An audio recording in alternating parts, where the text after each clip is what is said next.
1754 کے اندر جب ان کے پر کھلے تو نواب سراج الدولہ کے نانا علی وردی خان نے دیکھا کہ ہندوستان کے اندر انگریزوں کی نیت ہندوستان پر قبضہ کرنا ہو گئی ہے. انہوں نے 1754 کے اندر پہلی جنگ انگریزوں سے لڑی جس کے اندر ان کو فتح ہوئی.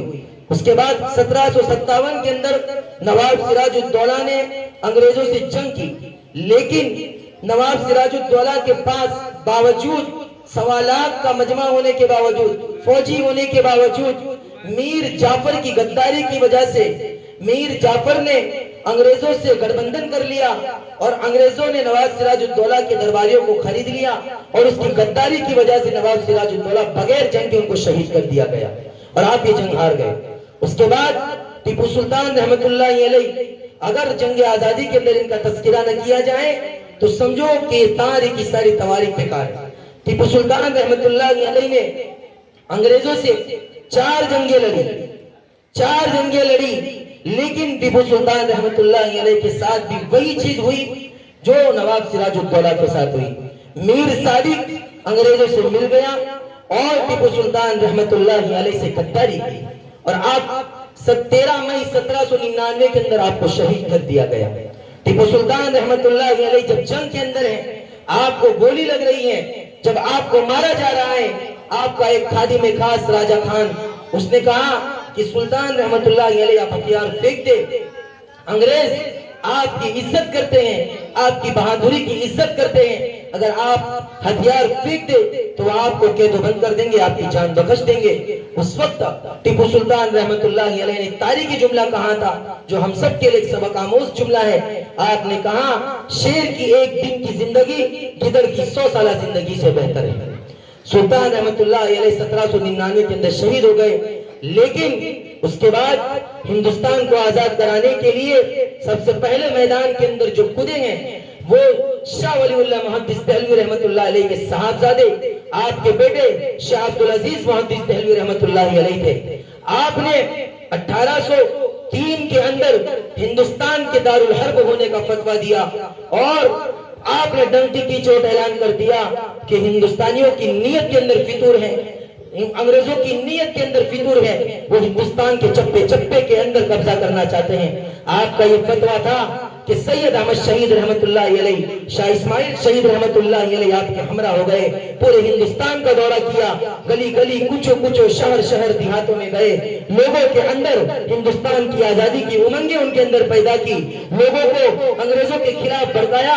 اور بغاوت ملنگ کی. اس کے بعد 1857 کے اندر جو پہلی جنگ ہوئی جس میں 2 محاذ بنائے گئے، امبالہ کا ایک محاذ تھا، شاملی کا ایک محاذ. امبالہ کی قیادت مولانا جعفر تھانیسری رحمت اللہ علیہ نے کی اور شاملی کی قیادت حاجی امداد اللہ مہاجر مکی رحمت اللہ علیہ نے کی.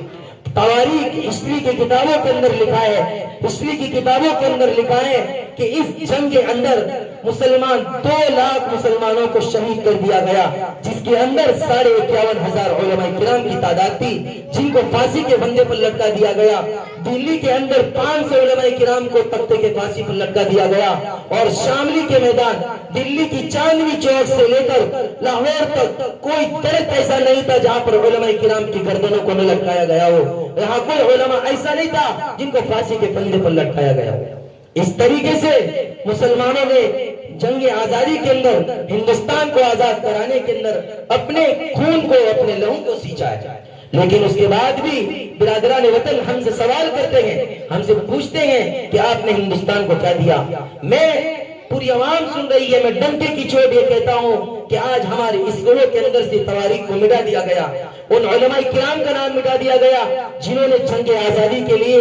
اپنے لہو کو سینچا تھا، اپنے خون کو قربان کیا تھا، اپنے بچوں کو یتیم کیا تھا، اپنی عورتوں کو بیوہ کیا تھا، ان کا نام تواریخ کی کتابوں سے مٹا دیا گیا. اس کے بعد جب اس جنگ کے اندر سید احمد شہید رحمت اللہ علیہ، شاہ اسماعیل شہید رحمت اللہ علیہ یہ شہید کر دیے گئے، اس کے بعد شیخ الہند رحمت اللہ علیہ انہوں نے تحریک چلائی، ریشمی رومال کی تحریک. اس تحریک کے اندر آپ نے ہندوستان کا نقشہ بنایا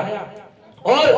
آپ کے مریدین کو افغانستان کے اندر بھیجا اور افغان کے وہاں کے لوگوں کو انگریزوں کو بھگانے کے لیے ان کو بغاوت کے لیے کھڑا کیا کہ وہاں سے لوگوں کو لے کر آئے تاکہ انگریزوں کو وہاں سے جنگ کے ذریعے سے بھگایا جائے۔ اس ریشمی رومال کے اندر آپ نے ہندوستان کا نقشہ بنایا اور افغانستان سے ہندوستان کے اندر آنے والے جتنے راستے تھے آپ نے اس کے اندر تمام راستوں کو کیا کیا،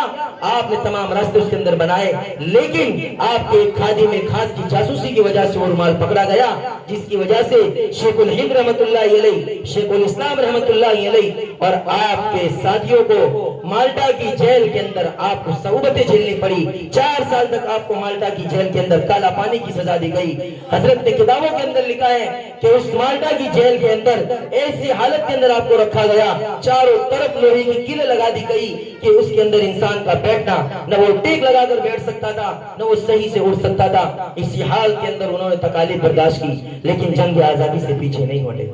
اس کے بعد میں ہندوستان چھوڑو تحریک چلی 1918 یا غالباً 1920 کے اندر گاندھی جی اور دوسرے جو ہمارے برادران وطن تھے وہ ان کے ساتھ میں ملے۔ ہم یہ نہیں کہتے کہ برادران وطن نے جنگ آزادی میں ساتھ نہیں دیا، لیکن 1803 اور اس سے پہلے 1754 کے اندر اور 1757 کے اندر نواب سراج الدولہ اور ان کے نانا علی وردی خان نے جنگ آزادی کی بنیاد رکھی تھی۔ وہاں سے جنگ آزادی کی بنیاد ہوتے ہوتے 19ویں صدی کے اندر گاندھی جی اور اس کے علاوہ بہت سارے بھگت سنگھ ہیں، وہ تمام کے تمام ہمارے علماء کرام کے ساتھ جڑ گئے۔ ان تمام لوگوں نے مل کر 1947 15 اگست 1947 کو ہندوستان کو انگریزوں کے چنگل سے آزاد کیا۔ اس کے باوجود پھر بھی آج مسلمانوں سے یہ سوال کیا جاتا ہے کہ آپ نے ہندوستان کو کیا دیا، آپ نے ہندوستان کو کیا دیا۔ میں ان لوگوں سے کہتا ہوں آپ جائیے تاج محل کی رعنائی کو پوچھے، ہندوستان کی سرسبز و شادابی کو دیکھے، آپ لال قلعے کی رنگینی کو دیکھے، قطب مینار کی بلندی کو دیکھے، گنگا کی گہرائی سے پوچھے، یہ تمام کی تمام چیزیں جو آپ کو نظر آ رہی ہیں مسلمانوں نے آپ کو دی ہے۔ اس لیے ہم یہ نہیں کہتے، ہم صرف آپ سے اور حکومت سے اور ارباب حکومت سے یہ صاف صاف کہہ دینا چاہتے ہیں کہ آپ ہم کو اس ہندوستان کے اندر اتنا حق دیجئے جتنا آپ دوسرے برادران وطن کو دے رہے ہیں۔ ہمارا بھی اتنا ہی حق ہے اس ہندوستان کے اندر، اس ملک کے اندر جتنا کسی اور جتنا اس ہندوستان کے اندر رہنے والے ہندو مسلم سکھ عیسائی جتنے بھی رہنے والے تمام کے تمام اس ہندوستان کے اندر حقوق کے برابر ہیں۔ ہم مذہبی آزادی چاہتے ہیں، ہم قرآن کی آزادی چاہتے ہیں، ہم اسلام کی آزادی چاہتے ہیں، ہم چاہتے ہیں کہ ہم کو ہمارے مذہب کے مطابق باقاعدہ آزادی کے ساتھ میں جینے کی کیا کرے ہندوستان ہم کو اس کی اجازت دے۔ میں امید کرتا ہوں کہ میری یہ بات